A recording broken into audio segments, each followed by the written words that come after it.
In today's video, I'm going to be sharing with all of you a stock that could skyrocket tomorrow and why all of you should keep it in your radar. We're also going to address the overall market because I'm sure y'all know that the POTUS is addressing Congress today in about maybe 20 minutes. So we'll look at what to expect tomorrow.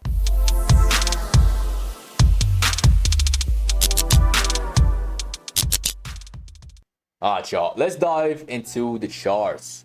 Right off the bat, we got the NASDAQ futures, all right? And so far, things are looking good. Things are looking good. Let's look at the daily. All right, we're gonna start from the outside in. First and foremost, we got the 200 SMA, which got tagged not only yesterday, but also today. We dropped all the way down to 20K, which is that exact level of support from August 22. And when we zoom into the right side, right here, when we zoom into this region, this wick is filled with buyers. All right. To anybody who is bearish or who is short on the market, to be short at this point is to be extremely greedy. And with this with this event that's coming up in 20 minutes with the president addressing Congress, the market could spike. Like, it could send the market flying for like another week or two, especially at these levels. These are events that can really shift the market. So you want to be careful being short at this level. I think we're gonna bounce. Personally, I think we're gonna bounce. I do have calls. I'm not holding any puts. I only have a bullish position for tomorrow. All right, now let's take a look at the Dow Jones. And with the Dow Jones, what I told y'all yesterday happened today. We finally got that gap fill on the daily chart, right? We have the bearish engulfing candle right here, and then we have that gap fully filled all the way down to 423.70 before we bounced in the middle of the day, and we closed kind of in the middle of it, in the middle of that gap. With this one, I do expect a bounce now that the gap has been taken care of. So I'm going to clean up the chart, watch the Dow Jones for a rebound like this back up to like 233. That's what I think is going to happen right now. Let's take a look at the VIX. The VIX finally spiked. We had a massive wick at the top. It got really close to the green circle, which I warned you guys since it was at 18, right? This is how a clean pattern is supposed to behave. It never got below 1750, never got below 18 bucks. It just kept climbing and climbing and climbing.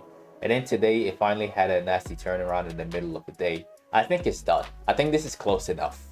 And with the market, with me being bullish on the markets and me anticipating the bullish move, the VIX should actually fall back down to like 20 bucks tomorrow. That's what I think. Now, let's discuss the stock that is about to skyrocket tomorrow. That stock is, let's talk about Microsoft. All right, now with Microsoft, I want to share Microsoft with y'all for one simple reason. This is the second time I'm sharing it in like within the past 3 business days. This is the second time I'm sharing it. First and foremost, we have Microsoft again. The level of support is right here at 387.50. All right, we're gonna zoom into the right side. Massive discount from 450 all the way down to this. This is what, negative 14%. And then today, what happened today? If you look closely, you can clearly see that there is an ascending triangle on the chart right here that broke out at like 1 p.m. This is exactly 1 p.m. It broke out, had a massive move, an opportunity for a day trade, right? And then a re-entry at the close, especially after the retest of that level of support. It closed bullish. So far, it looks clean. We haven't seen the price drop below 386. So as far as I'm concerned, this is clean, and this right here should go all the way up to 400. That's what I think is going to happen tomorrow. We're gonna get that retest of this level once again. So watch Microsoft for that move. Again, if you look at the daily chart, we got a lot of room to go. We have a massive gap up here, and this is looking good. The volume is increasing. The indices are also looking decent. So all we have to wait is just see exactly how the market opens in the morning. But I do believe that Microsoft is going to bounce from this level. Now let's do an update. Yesterday I gave you guys Baba. All right, and I gave you guys Baba for the bearish move, and I told you guys, I think I told you I was bearish on Baba and I had puts on Baba. So let's share with y'all what happened. All right, so this is what happened. Baba yesterday, 4 minutes before the market closed, I bought puts on there. Y'all can see that because of that structure on the 1 hour. And let's remind y'all of that structure. If I go onto the 1 hour, we have this. All right. I made some money on it, not a whole lot because it didn't drop as much as I thought it could. It only went all the way down to like $126 at like 9:15. So when we scroll down at exactly 9:15, 9:25, I mean, I started to sell because it looked like it was bottoming out and there was some strength in the market. So 9:15 I started getting out, and then 9:30 I got out of it completely, as y'all can see right over here. There you go. All right, now after I got out of Baba, Google showed me a very bullish opportunity. All right, Google had an ascending triangle on the chart right here. This one broke out at exactly 10:45. I saw that, I put out the alert, and I bought calls on there for a day trade. All right, the price target that I had was 171, and then this was like a 30-minute trade. I just held and held and held some more, and as you can see, it was just approaching and approaching the price target. I ended up getting rid of it at like 11.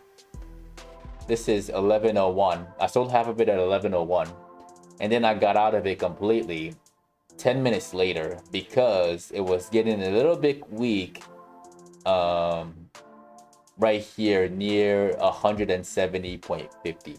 So I made 50% on those contracts, but unfortunately for me, like I kind of missed out on like the initial touch of 171. Like it actually got there. If I could have handled this trade a little bit better, like a lot better actually, because I left a lot of money on the table. It went all the way up to 173, and is it going to continue to go higher? I definitely think so. I definitely do.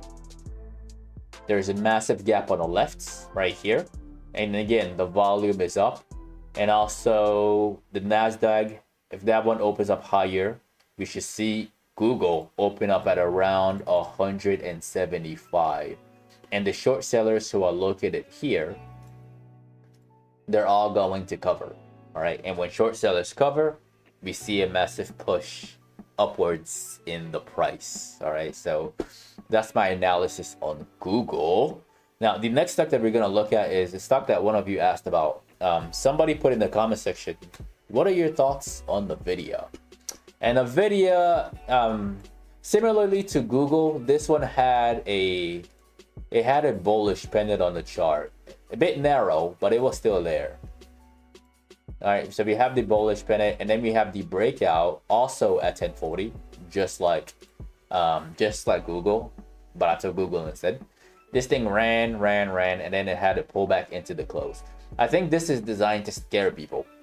Like if you have calls right here and you make good money here and you don't take your money off the table, and then you see this, you will be extremely tempted to just get out, right?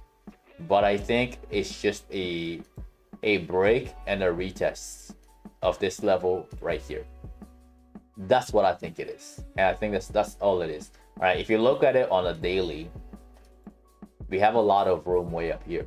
All right, so I don't think it's I think panicking down here isn't the right move. This is the great place. This is support, people. This is support. So for the video, I think that it's going to bounce back up to at least 122 tomorrow at that level. That's what I think. Now, the next stock that we're gonna look at is Tesla. All right, now Tesla is in a buy zone. Tesla is in a buy zone. It's sitting right at support. It formed a doji, and it opened in the close right at support. All right, and the gap fill is, unless the company announces some bearish news tomorrow, and then it causes the stock to open lower. Like if that happens, immediately, like I'm thinking calls immediately out the gates, and I'm anticipating this. If it opens lower, right? Because the gap gotta fill. The gap gotta fill at the bottom here. And if we see more money flowing into the markets to kick off the next rally, then we should see a massive move on Tesla. I hope this happens. I hope it opens a little bit lower at like 250. And then out the gates, we immediately see buyers. All right. But in this range, if you're a short seller, you don't want to get too greedy because it is going to turn around. Like if today wasn't the bottom, I definitely think that the bottom is near and it could be just tomorrow. And then after that, we go climb all the way back up towards like the 340 and the 350s. All right, so that's my honest thoughts on all of these stocks. And that is the end of the video. Do not forget to annihilate the like button as always. I make these videos from Sunday to Thursday at exactly 8 p.m. Central Time. So definitely click on that subscribe button and click on that notification bell. That way you don't miss out on future uploads. To be part of a private Discord community where you can get all of this information in real time as I see them, you can find that as the first link in the description of the video below. Don't forget to follow my social media at Paul and Gluman at Patternology Lab on Instagram and on X. And lastly, to get some free stocks with Webull, you can use the third link in the description of the video below. Alright. Once again, ladies and gentlemen, this is Patternology Lab, where we treat patterns only. And I will see all of you in tomorrow night's video.